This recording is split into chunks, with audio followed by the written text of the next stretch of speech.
طيب بسم الله الرحمن الرحيم. So last time we started talking about the scheduling. Before we talked about channel access, collision based and collision free channel access mechanisms, and we started talking about packet scheduling. And we ended here where we talked about the simplest scheduling mechanism, which is first in, first out. And first in, first out does not provide any service differentiation.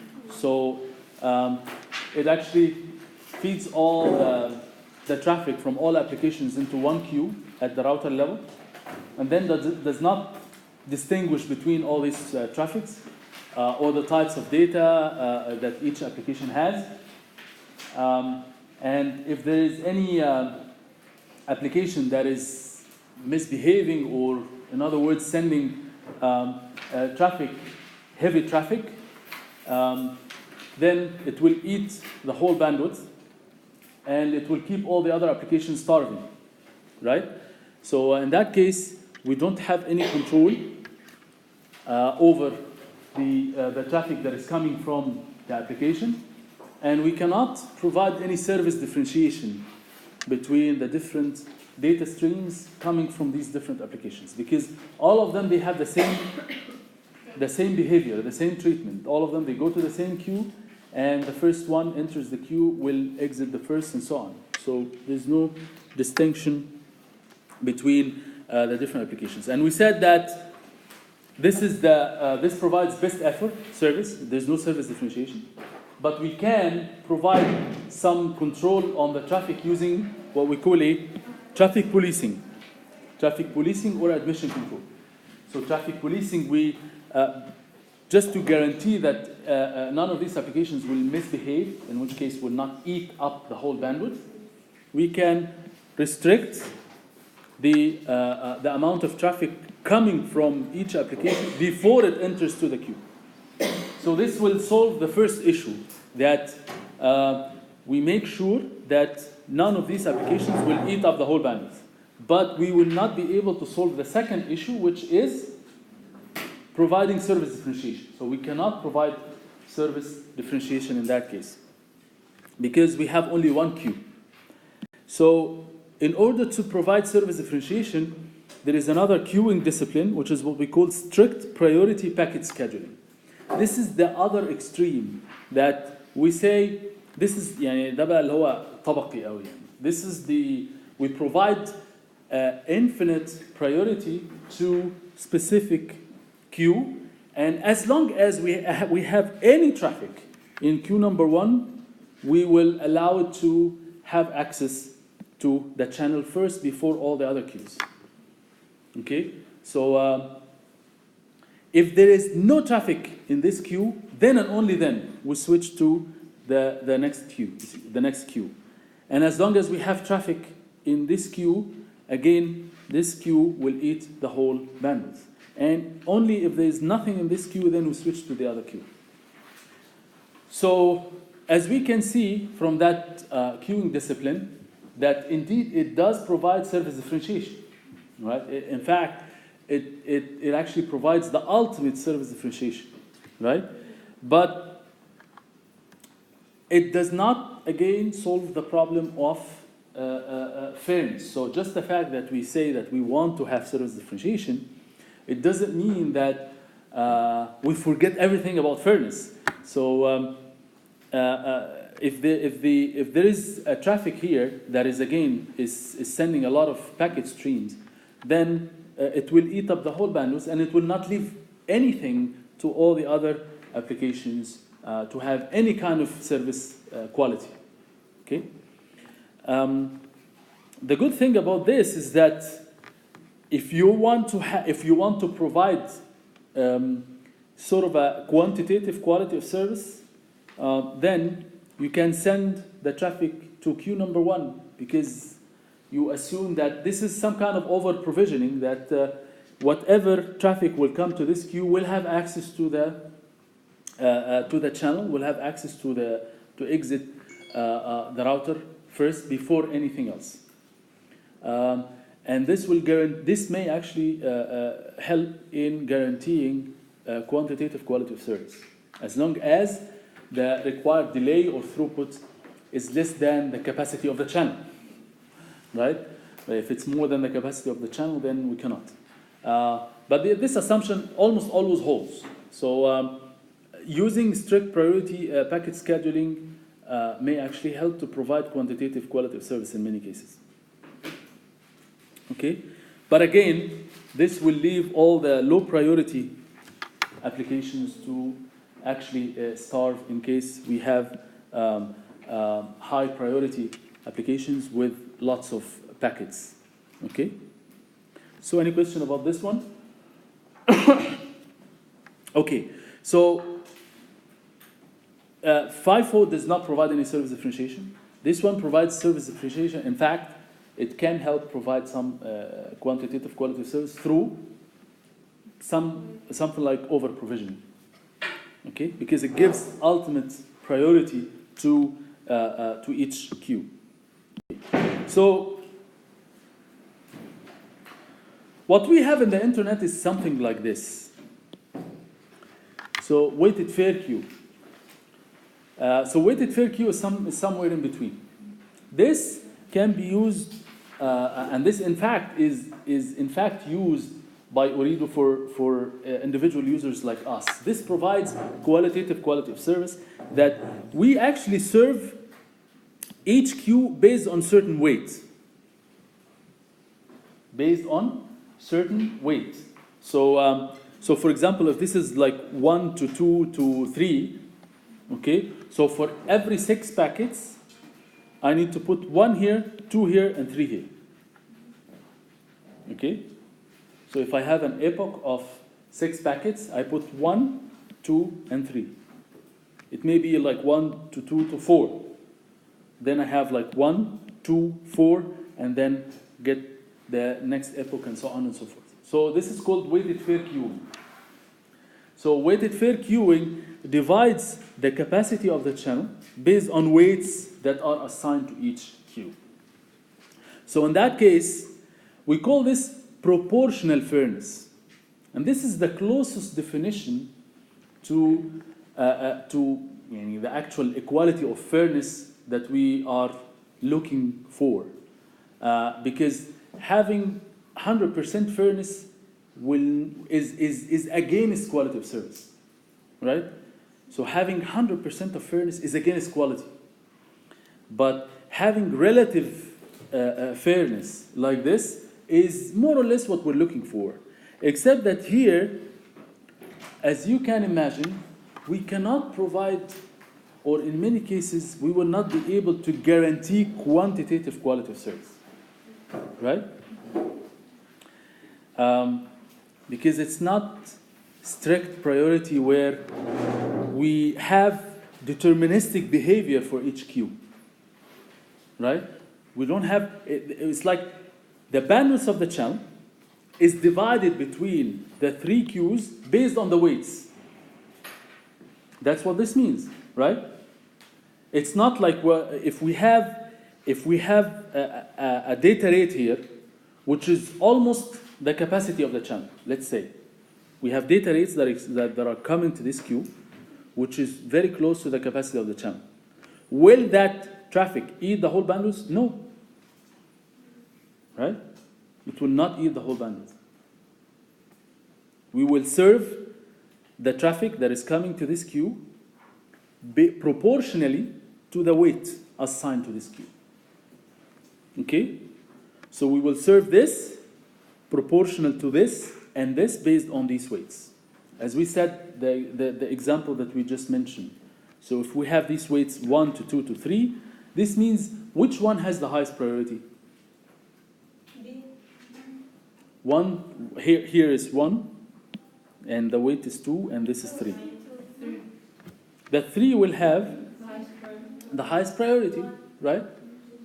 Because this means that for each packet here, we need to serve 2 packets here, and we need to serve 3 packets here. So in that case, the bandwidth of the channel is divided into this one will take what is the ratio of the bandwidth for this queue? The last one? The first one, this one. 1/6, bravo Ali, that's it. So this one will take 1/6, this one will take 2/6, and this one will get 3/6. Because the summation of all the weights is 6. So this will get 1/6 of the channel, this will get 1/3, and this will get half. Depending on the weight, that will affect the delay for each queue. Absolutely, yes. So, Yes, and this is the best one that works for the plans that we have. As we said, we cannot guarantee that if you have a 10 megabit per second plan, that you will get 10 megabits per second, because it's almost impossible. But what we could guarantee for you is that you will get a better rate than one who has 1 megabits per second. So that does guarantee that, right? You mean C will take 3 packets at a time? C will get 3 times the packets that should go here and should actually exit from here. So here we're talking about the scheduler. Okay? So I will get 3 packets from here, 2 packets from here, and 1 packet from here. Okay? So for each packet that goes out, I need to get 2 packets from here, and I need to get 3 packets from here. So essentially what we did is that we are dividing the capacity of the channel based on these weights. Based on the ratio of these weights divided by the total weights. Okay? And we said that this is the best kind of scheduler that may be used. It's not the best, but one of the best. Yeah. That can actually provide qualitative quality of service. As we said before, qualitative quality of service is all about relative quality of service. So this is for sure better than this. And this one is for sure better than this. But we also guarantee that we will not have one packet that will eat the whole thing. Okay? So in that case, we can provide qualitative quality of service, but we cannot here guarantee quantitative quality of service. So if we have a flow that is going here, and this flow requires very low bandwidth, okay, but also requires very low delay. It requires very low delay, which means that we need some delay guarantees for this one. In that scheduler, we cannot provide that, because this cannot be used to guarantee quantitative delay. The way that it's designed, it cannot actually guarantee quantitative delay. Quantitative delay has to be provided using something like close to strict quality queuing, or a strict scheduler, where you have ultimate priority for specific queue, 1 or 2 queues.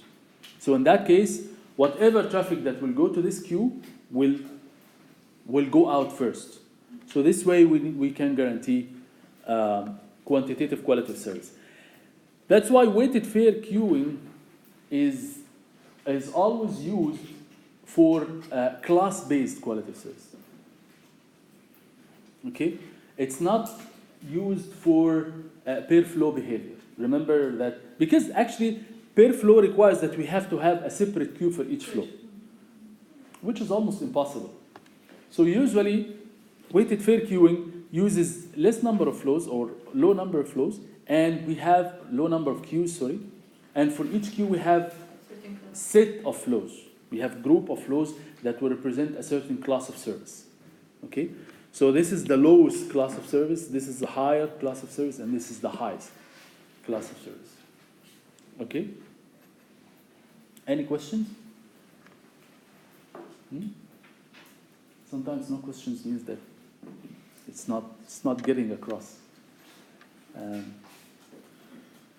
But weighted fair queuing is one of the most common, because it achieves the balance between strict priority, where you provide ultimate priority, but you can have a misbehaving traffic that eats up the whole bandwidth.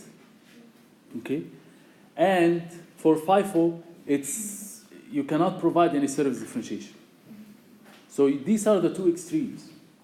So this one sits in the middle, where you can provide proportional fairness. We call it proportional fairness. It's not complete fairness, but it's proportional, and based on the demand of each application, we can assign it to one of these queues to have the expected behavior that they are waiting for, or they are expecting. Okay?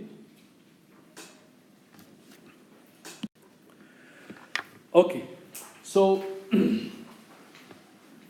as we said, one of the things that we can use together with these scheduling techniques is what we call traffic policing. And we have seen from the schedulers that for some of these schedulers, if the queues build up as a result of misbehaving traffic, then we have a serious problem, because this application will eat a significant part of the bandwidth, leaving all the other applications starving or having very low quality. So that's not something that we want. Also, doing that from in the core network is not really scalable, because we can sort of compensate for this in the core network by having a separate queue for each flow. If we have a separate queue for each flow, then we can sort of control that certain flow will not have an intensive or heavy traffic, and in that case, this flow will not eat the whole bandwidth. However, as we have discussed before, providing per flow behavior in the core network is not scalable, right? So the best way to fix that problem is to solve it from the source itself. So while the application is sending, okay, we need to have, in the edge network, we need to have some traffic policing. And that's what happens sometimes in Ooredoo, that you can send to the network heavy load, and it throttles your traffic. They call it traffic throttling. This is a type of traffic policing. Okay, so you try to send a huge amount of traffic, and all of a sudden you see that there is a drop in the data rate. Why? Because you are violating the plan that you already have, and we cannot let you do that. So we throttle, or we chop your traffic. We reduce the traffic. Okay? So this is done through traffic policing mechanisms. So usually traffic policing is done at the edge network, or sometimes at the source. Okay? So here in the university, the edge network will restrict your traffic to go out to the internet with certain data rate, with certain rates, because they have certain plan with Ooredoo, and the aggregate traffic should not exceed certain limits, so they can cut it at the source and send a regulated traffic. So traffic policing is all about regulating the traffic that goes into the core network. Similar to the policeman who sits at the entry of the highway and says, no, you go here, you go here, you go here. So this is some type of a traffic policing. Okay? To regulate the traffic that gets into the highway, because if you don't do that, the effect will be drastic, right? If you send a misbehaving traffic to the core network, you will not affect 1 or 2 or 3 users. You will affect thousands of users. So the best way is to cut it at the source and make sure that whatever traffic is entering to the core network is really well behaving. Okay? So that's what traffic policing is all about. So the way to do that is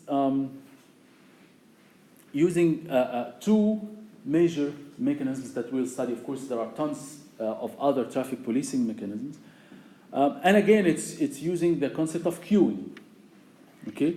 So the simplest way is to have a queue like this, and the output rate from this is regulated, or it's maximized to a certain rate. Right now, the output rate is small r. Or actually here it's it's r, it's capital R. Okay. So regardless of the traffic that is coming in, the output traffic is fixed. And how can you regulate the rate of the traffic? It should be less than the traffic. How يعني how يعني basically you control the transmission time between two packets. So you send, so if you have, like, for example, you want to regulate the traffic to 1 megabits per second, this means that you can send 1 million packets per second, or 1 million bits per second. So divide this over the length, so you know how many packets you could send per second. So you get the reverse of this, the inverse of this. This tells you that at every, مثلا, 10 milliseconds, you should send one packet. So you count 10 milliseconds, and then you take one packet from that queue and send it. So every 10 milliseconds, you send one packet. Okay? So this is called, we call this leaky bucket. So it's like a bucket, gargle يعني, and it's leaky. Okay? So you have a hole in that bucket that allows only a certain flow to exit. And this flow is regulated by the thickness of the hole. That's it. Okay? So this is very simple. So you have a queue. So now, this queue has two parameters. The rate that is coming out and the length of that queue. Okay? So as long as that you are sending with a rate which is less than the output rate, then you'll be fine. This means that the bucket itself will be almost empty. Most of the time it will be empty. Okay? So whatever is coming in is going out. Okay? So that's the happy path. So everything is fine. You are sending with a rate which is less than the output rate, so you will go smooth. And the bucket will not be filled. Okay? So in the second scenario, you are sending with a rate which is slightly higher than the output rate. So the rate is slightly higher than the output rate. Okay? So in the first scenario, the input rate is the output rate, right? Because you are sending with a rate which is less than the maximum rate, which is small r. So in that case, the input rate will be equal to the output rate. Okay? So in this scenario, you are sending with a capital R, and capital R is slightly more than small r, slightly more. So in that scenario, the bucket will start to fill up, and the output rate will be small r. In that case, right? Not capital R, will be small r, right? And I cannot send more than this. So this is the bucket rate, and the bucket will start filling up with packets. So it just will be slower? Hmm? So it just will be slower? Yes. So this is the meaning of throttling. So you're trying to send with a rate which is higher than what you're supposed to, and I'm chopping your traffic, and I'm telling you, you cannot send with this rate. I will reduce your data rates. So when I regulate the traffic that goes into the core network, then I will not have a problem in the core network. I would still provide service differentiation and queuing and packet scheduling and stuff to guarantee certain quality of service, whether qualitative or quantitative. And then this way, I can make sure that even if I use FIFO, okay, I will not have the situation that one traffic is eating the whole bandwidth and others are starving. So this is also part of providing certain level of quality. Okay, traffic policing also is important to provide certain level of quality of service, because if you don't do this, you will eat the whole bandwidth and other traffic will not have any quality of service. So that's also important component for providing quality of service. So of course the question comes up: what if the bucket fills up and we don't have any other bucket space to put the packets? So in that case, you have two possible scenarios. Either you drop the packets. Okay, what happens to the drop packets? Well, it depends. It depends what protocol you are using in the transport layer. If you're using UDP, tough luck, you lost the packets. If you're using TCP, it will be transformed into delay because you have to retransmit. Okay, and it will also trigger congestion control in TCP. So TCP will trigger the congestion control because some of the packets are lost. TCP will not receive any acknowledgement. So consider these packets lost, so it will trigger congestion control. Congestion control allows TCP to reduce the rate. So it goes back to well-behaving scenario. Okay? Or from the edge network point of view, you can send these packets to another queue, which is FIFO queue, and for FIFO queue, provide best effort. I will send it if there is bandwidth. If there is no bandwidth, then I will drop it. Okay? So you have these two scenarios. So the question comes now, so what is the benefit of this? Since I have two possible, if the rate is more than, if capital R is more than small r, I will definitely get to this scenario 3. Because I will fill up for some time, and then what happens for the traffic? Remember, for the traffic, ideally we don't have constant bit rate. So this capital R is not fixed. It will go up and down. We have variable bit rate. So even if we have scenario 2, okay, it will increase above small r, maybe for a certain period of time, and then it will go down. And this is what we call bursty traffic. So a traffic with a burst. A burst is like back-to-back packets with high data rates. But actually the average rate of that traffic is way below that maximum rate. So you have something like this. So the average is something here. So we call this part a burst. Okay? So if we can imagine that this is R, okay, but the average rate here is here. This is the average rate. This is R average. And small r is somewhere here.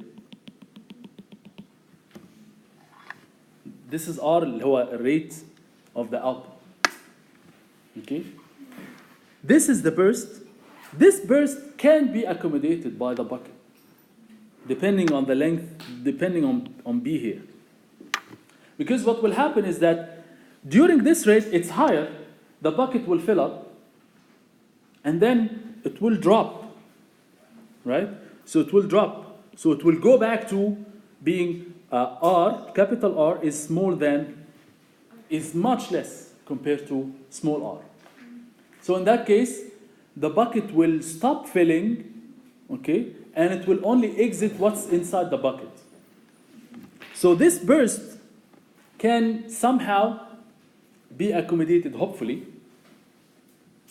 But if this burst is a little bit long, then we're doomed, because خلاص, we will start dropping the packets and that's it.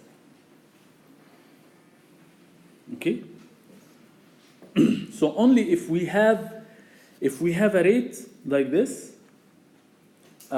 we will never get into scenario number 2. We always have scenario A or scenario C.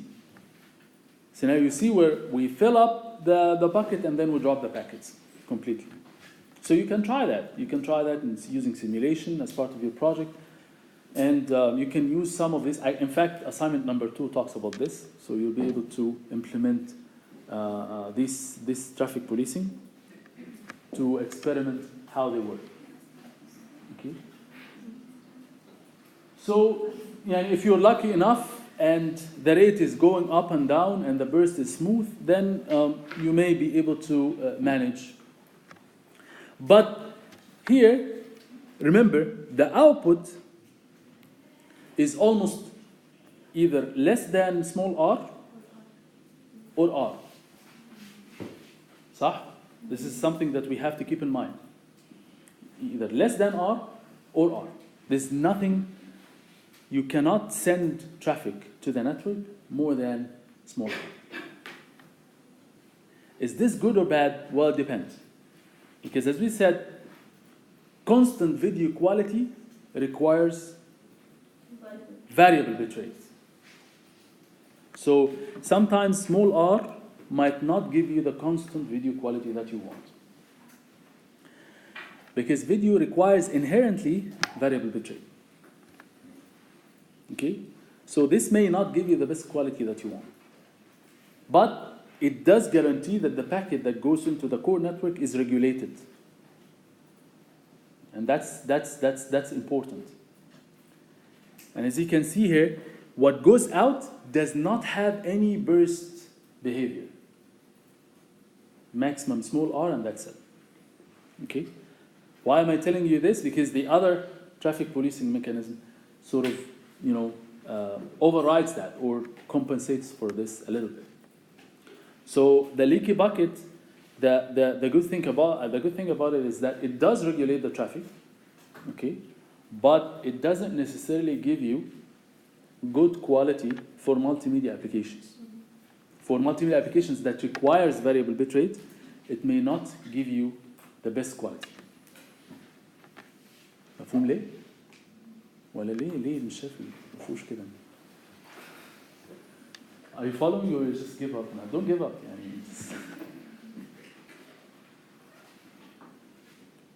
في حاجة vague ولا I can sense that from the face reaction is that things are not getting across. So just try to interact. Ask questions if you don't get it. Okay? So that's the first traffic policing mechanism, okay? If you ask questions, I can stop here, but at least we make sure that the concepts are getting across.